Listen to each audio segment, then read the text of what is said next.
चलो अपने सीरीज पे कंटिन्यू करते हैं। इसमें क्या होता है, प्रॉब्लम स्कोपिंग हम कैसे करते हैं, किसी भी ऐसे प्रोजेक्ट्स को डिसाइड करते हैं तो प्रॉब्लम स्कोपिंग कैसे करते हैं, कि कैसे हम समझते हैं कि इस प्रॉब्लम्स को कैसे डिफाइन करना है, कैसे फाइंड करना है, कैसे इसको एग्जीक्यूट करना है ना, क्या क्या इसमें टर्म्स कंडीशन होने चाहिए, कैसे इसके रूल्स होने चाहिए, तो वो सारे वहां पे हमें डिफाइन करना होता है। जैसे मान लो तुम्हें कोई एक एआई सिस्टम बनाना है जो क्या करे कि मान लो तुमने कैमरा में डाल दिया, यहाँ पे कैमरा लगा दिया और कैमरा में यहाँ पे कोई भी पर्सन आएगा तो उसको रिकॉग्नाइज करेगा कि कौन सा पर्सन है। मतलब हमारे मान लो तुम्हारा स्कूल है, क्लासरूम, क्लासरूम के बाहर गेट पे ही तुम्हारा कैमरा लगा दिया, एआई कैमरा लगा दिया, है ना। मतलब टीचर क्या चाहते हैं कि एआई कैमरा हो क्लासरूम को। तुम्हें एक प्रोजेक्ट दिया मान लो टीचर्स ने कि तुम एक ऐसा मतलब एआई सिस्टम बनाओ जो हम कैमरा में इंस्टॉल कर दें और क्लासरूम के बाहर लगा दें, और जैसे बच्चे आए वो कैमरा खुद ही देखे और पहचाने कि सिर्फ क्लास के ही बच्चे जा रहे हैं या बाहरी वाले अदर क्लास के ही बच्चे आ रहे हैं। तो अदर क्लास के बच्चे आ रहे हैं तो बेल बजे उसको बाहर निकाले, है ना, सिर्फ क्लास के बच्चे ही क्लास में अंदर जाए, है ना। मान लो ऐसा तुम्हें बताओ एक प्रोजेक्ट दिया, ये क्या प्रॉब्लम तुम्हारा स्कोप हो गया, है ना। इसमें प्रॉब्लम स्कोपिंग कैसे करोगे, यानी इसमें प्रॉब्लम्स क्या है कि हमें सिर्फ अब क्या क्या हमें चाहिए होगा, जो क्लास वाले बच्चे हैं उन्हीं के बारे में सिर्फ हमें मॉडल को सिखाना है, बाकी सारे आएंगे तो उनको इग्नोर करना है, और जब इग्नोर होंगे तो क्या होंगे, वो क्लास के बाहर जाएंगे। हमारा प्रॉब्लम्स क्लियर हो गया, एज क्लियर एज मतलब हमें चाहिए था, ठीक है। तो अब प्रॉब्लम जब क्लियर हो गया तब आगे का अप्रोच क्या होता है, प्रॉब्लम स्टेटमेंट्स को हमें डिफाइन करना होता है थोड़े अच्छे से। कैसे डिफाइन करना होता है, अब देखो ये भी हो सकता है कि उस क्लासरूम में टीचर्स भी आएंगे, है ना। तुमने तो बच्चों के लिए बना दिया, टीचर आते सायरन बजने लगा, ये तो क्लासरूम का है ही नहीं। तो प्रॉब्लम्स को अच्छे से डिफाइन करना बहुत जरूरी होता है ना। हर एक टेस्ट केस को डिफाइन करना और ज्यादा जरूरी होता है, नहीं तो क्या करेगा तुम, एक चीज सही होगा एक चीज गलत होगा, है ना। तो वहां पे और भी सिनेरियो आ सकते हैं। मान लो कि तुम उसमें और भी डाल सकते हो कि क्लास का ही बच्चा अगर लेट आ रहा है तो उस समय भी सायरन बजे कि तुम लेट क्यों आ रहा है, प्रिंसिपल ऑफिस में बेल बजने लगे, फिर प्रिंसिपल आके तुम्हारी कुटाई कर दे। तो ये भी चीजें तुम क्या करते हैं, बहुत सारे प्रॉब्लम स्टेटमेंट्स को क्लैरिफाई करोगे तब आगे चल के हमें बनाने में पता रहे क्या बनाया, नहीं तो पता चलेगा एक बार बनाया फिर देखा अच्छा ये ठीक चल रहा है, अरे ये चीज तो भूल ही करना, फिर दोबारा जाओगे बनाओगे, तो बार बार चलते रहेगा 6 महीने साल भर तक। एक छोटा सा चीज बनाने में तुम साल भर लगा दोगे। इसलिए प्रॉब्लम स्कोपिंग बहुत जरूरी होता है किसी भी प्रोजेक्ट के, भले उसमें थोड़ा टाइम लग जाए बट उसको अच्छे से रिसर्च करके करना होता है, क्योंकि हमारा जो भी प्रोजेक्ट का शेड्यूल है एआई के फील्ड में वो बहुत कॉस्टली होते हैं। उसको शुरू से ही बनाने में बहुत पैसे लगते हैं, कंपनीज के चाहे जो भी जिसके लिए काम करते हैं उसके बहुत पैसे लगते हैं। अगर उसमें तुम लापरवाही करोगे तो क्या होगा, उनके प्रोजेक्ट्स डिले हो जाएंगे, डिले तो होंगे, उनके जेब भी डिले हो जाएंगे, उनके पैसे भी खत्म हो जाएंगे सारे, फिर ना तुम रहोगे ना प्रोजेक्ट रहेगा, ठीक है। तो हमें क्या करता है फिर अच्छे से उसको वो करना पड़ता है, पूरे प्रॉब्लम्स को डिफाइन करना पड़ता है, तब उसको काम को अच्छे से स्टार्ट करके कंप्लीट करना पड़ता है। तो हमने प्रॉब्लम स्कोप कर लिया, क्या करा कि एक ऐसा एआई कैमरा होगा जिसमें क्या होगा, बच्चे आएंगे, क्लास के बच्चे आएंगे, टाइम पे आएंगे, कुछ टाइम डिफाइन मान लो कि 9-10 AM, मतलब कि 9 o'clock मतलब 10 मिनट्स, वो 10 मिनट के उसमें हो सकते हैं, 9 o'clock तक आना है, 10 मिनट का आपको टाइम मिलेगा, उसके बाद आओगे तो मैं एंट्री नहीं दूंगा क्लास में, है ना। तो अगर वैसा तुमने टाइम फ्रेम कर लिया,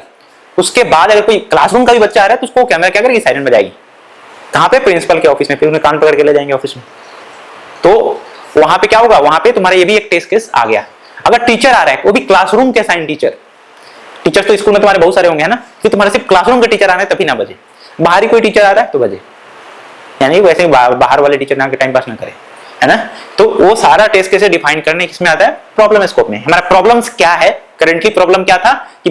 दूसरे क्लासरूम में दूसरे क्लास के ही बच्चे आ जाते थे बातें गप्पे लड़ाने के लिए, लड़ाई करने के लिए, तो उसको हमें खत्म करना था। दूसरा प्रॉब्लम क्या था कि बहुत सारे बच्चे लेट आते थे, हमें पता नहीं चलता था, प्रिंसिपल को पता नहीं चलता था, तो उसको सॉल्व करना था। तीसरा प्रॉब्लम क्या था कि दूसरे क्लास के बच्चे किसी और क्लास में जाकर टाइम पास ना करें, ये भी प्रॉब्लम सॉल्व करना था। इसके अलावा और भी चीजें कर सकते हो कि जैसे कि और भी तुम जैसे उसमें लगा सकते हो कि क्लासरूम का सामान एक क्लासरूम दूसरे बाहर ना लेकर जाए कोई, या क्लासरूम में बैठ के खाना ना खाए कोई, तो ऐसे भी चीजें उसमें प्रॉब्लम में डाल सकते हैं, जो कि क्या करे, कैमरा डिटेक्ट करेगा और प्रिंसिपल ऑफिस में बेल बजा देगा। तो ये क्या एक प्रॉब्लम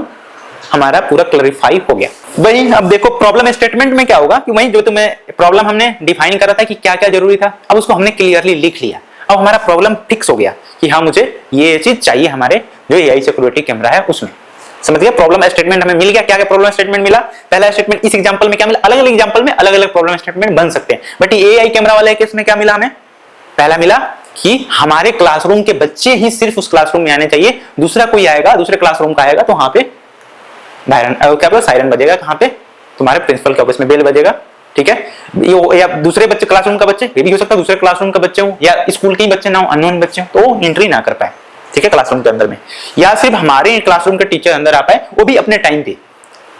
अगर दूसरा कोई अनयूजुअल टाइम पे आता है तो बेल बजेगा कहाँ पे, प्रिंसिपल ऑफिस, ताकि प्रिंसिपल ट्रैक रख कर पाएगा कि टीचर कौन कहाँ पे क्या कर रहे हैं, कहाँ घूम रहे हैं, इवन के बच्चे भी कौन कहाँ पे क्या कर रहे हैं, या कुछ गलत टाइम पे जा रहे हैं, या गार्डन में तो खेलने नहीं जा रहे, या बीच बीच में 4 बार 5 बार बाहर तो आ नहीं जा रहे, तो उससे क्या होगा, ओवरऑल ट्रैक रख पाएगा। यही सेम कैमरा होगा तुम्हारे स्कूल के अलावा और भी जगह, कॉलेज में लग सकते हैं, कहीं ऑफिस में लग सकते हैं, तो वहां पे भी इंप्लॉइज को ट्रैक किया जा सकता है। ठीक है,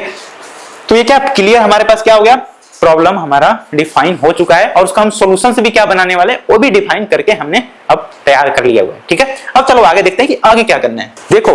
अब हमें प्रॉब्लम्स हमने डिफाइन कर लिया, सॉल्यूशंस भी हमने कर लिया कि सॉल्यूशंस में हमें क्या क्या चाहिए, बट शुरू करने से पहले हमारा कुछ गोल होना चाहिए। सिर्फ गोल यही नहीं होना चाहिए कि ये ऐसे ऐसे काम करे, गोल और भी होना चाहिए कि सही तरीके से काम करे। बना तो दिया हमने गोल फिक्स करके, पता चला एक्यूरेट नहीं है,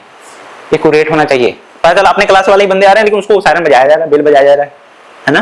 तो मतलब करेक्टली आइडेंटिफाई करे, अगर हमारे क्लास का बच्चा है तो उसके नहीं कि उसको एंटर ही ना करने दे, पेटी बंद रख दे, तो वहां पे क्या होगा कि वहां पे हमें एक्यूरेट होना चाहिए, और क्या होना चाहिए, हेल्पफुल होना चाहिए। हेल्पफुल मींस कि अननेसेसरी ऐसा ना हो कि बार बार उसको डिटेक्ट करे जा रहा है, तो गेट से आ रहा है उन्हीं को डिटेक्ट कर रहा है, क्लासरूम में बैठा उसको भी डिटेक्ट कर रहा है, अच्छा है ना, तो वहां पे क्या अननेसेसरी नहीं होना चाहिए, हेल्पफुल होना चाहिए। इसके अलावा और क्या होना चाहिए, फास्ट होना चाहिए। फास्ट होना चाहिए मतलब तुम अब गए वहां पे तो ये नहीं कि 5 मिनट बाद वो शुरू हो रहा है, रिकॉग्नाइज कर रहा है, फिर तुम अंदर जा रहे हो, मतलब फास्ट होना चाहिए, जैसे गए सेकंडों में तुम्हारा हो जाना चाहिए कंप्लीट। इसके अलावा और क्या होना चाहिए, बेटर रिजल्ट्स आना चाहिए, कि अगर कोई बाहर ही आ रहा है, ऐसा नहीं कि बाहर वाले कोई बोल रहा है नहीं तुम अंदर वाले में चले जाओ, या टीचर आ रहा है नहीं कि उनको अंदर ही नहीं आने दे रहा, उसमें 5 मिनट टाइम लगा दे रहा है, यानी ये भी हमारा क्या है, प्रॉब्लम स्टेटमेंट में गोल होना चाहिए। सिर्फ क्या बनाना है ये गोल नहीं होना चाहिए, कैसा बनेगा ये भी हमारा गोल होना चाहिए। तो घर बनाना है, मान लो घर बनाना है, तो घर में क्या कितने कमरा है, क्या है, कितने बाथरूम बनेंगे, कितने किचन बनेंगे, कैसे बनेंगे, कितने बीएचके होगा, वो तो सारा डिफाइन कर लिए,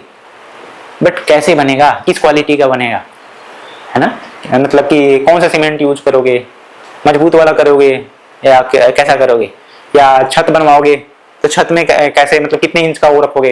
है ना, कितने मोटे छत होते हैं ना, 3 इंच 5 इंच ऐसे कुछ होते हैं, तो उसमें भी कितना रखोगे। फिर उसके बाद दीवार जो खड़ा करवाओगे वो कितने इंच का होगा, 5 इंच होगा, 10 इंच होगा, 15 इंच होगा, वो क्या होता है, क्वालिटी मजबूती, कितने पिलर्स लगवाओगे उसमें, उसे तुम्हारे मजबूती प्रदान करता है कि कितने सालों तक तुम्हारी घर चलेगी,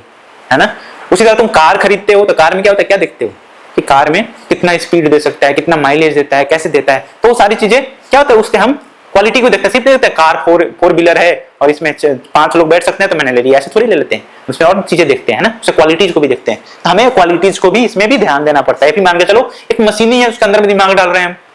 कार की तरह ये भी मशीन है ना।